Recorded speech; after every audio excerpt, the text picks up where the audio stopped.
আমরা যে কথাগুলো বলছি সেই কথাগুলো জনগণের কথা, সেই কথাগুলো কি ডক্টর মোহাম্মদ ইউনূসের কাছে গুরুত্বপূর্ণ নয়?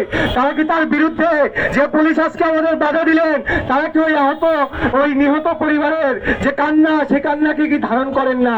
আমরা জানি তারা করেন না। আমরা জানি এই সরকার ওই আহত নিহত মানুষের কান্না ধারণ করে না। আমরা জানি যে মানুষটা বাজারে গিয়ে বাজার করতে পারে না, যে মানুষটা যন্ত্রণায় কাতরায়, তার বেদনা তারা অনুভব করতে পারেন না। তারা কার বেদনা অনুভব করেন? তারা এখানকার ব্যবসায়ী গোষ্ঠীর বেদনা অনুভব করেন। তারা সেই ব্যবসায়ী গোষ্ঠী যমুনাতে যাইতে পারে। বাংলাদেশে ছাত্র জনতা যারা আন্দোলনে ছিল, যারা ফেসিবাদ হটিয়েছে, তারা যমুনার দিকে হাঁটতে পারে না। তাদের বুকের উপর ব্যারিকেড চালানো হয়। বন্ধুগণ, এই ব্যারিকেড ভাঙার সামর্থ্য আমাদের আছে। বন্ধুগণ, আমরা খুব দীর্ঘায়িত করব না। আমরা কয়েকটা কথা বলতে চাই।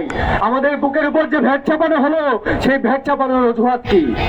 অজুহাত বলা হচ্ছে যে পর্যাপ্ত কর আদায় করা যায় নাই, রাজস্ব আসে নাই।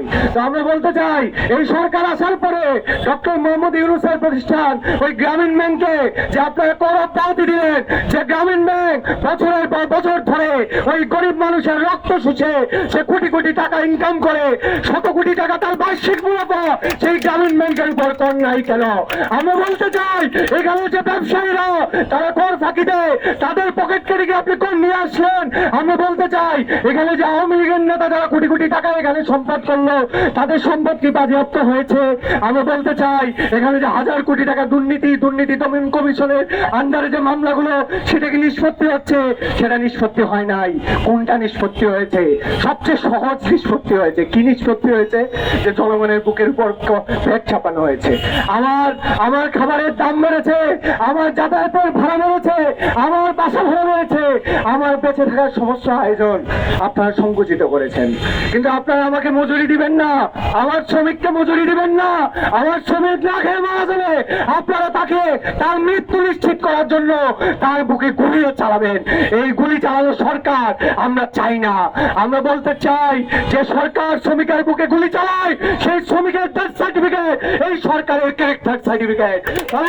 এই সরকারের ক্যারেক্টার এইটা, যারা শ্রমিকের বুকে গুলি চালায়, যারা সাধারণ মানুষের পকেট কেটে নেয়, ব্যবসায়ীদের সুরক্ষা করে। কিছুক্ষণ আগে আমাদের একজন বক্তা বললেন যে ওই সাইজিদ আলম চা বাগানে গিয়ে মদের পাট্টা ভেঙে দেওয়ার আহ্বান করেছেন। আমরা সাইজিদ আলমকে বলতে চাই, আপনার সরকারের যে উপদেষ্টা, সেই উপদেষ্টার যে চা বাগান আছে, চার বাগান, সেই বাগানের শ্রমিকরা গত এক সপ্তাহ ধরে মজুরি পায় নয়। যদি হিম্মত থাকে, উপদেষ্টারের দিকে আঙুল তোলেন। মদের পাট্টা ভাঙার বহু মানুষ আছে।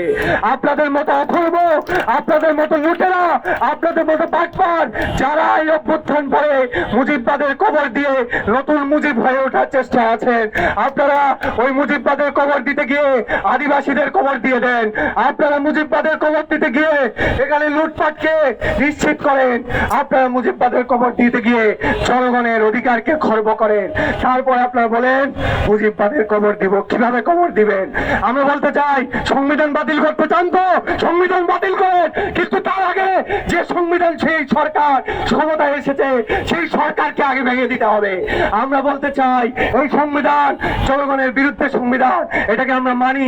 আমরা মনে করি এই সংবিধান মুজিববাদী সংবিধান, কিন্তু সেই সংবিধানের কোনো ধারক বাহক, সেই সংবিধানকে স্পর্শ করে যারা শপথ নিয়েছে, তাদেরকে ভেঙে দেওয়া জনগণের দায়িত্ব। এই লড়াই হবে সেখানে,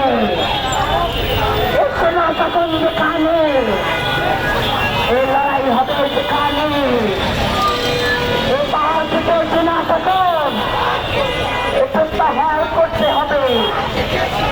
এই পাহাড় থেকে চেনা শাসন প্রত্যাহার করতে হবে। এই দ্রব্যমূল্যের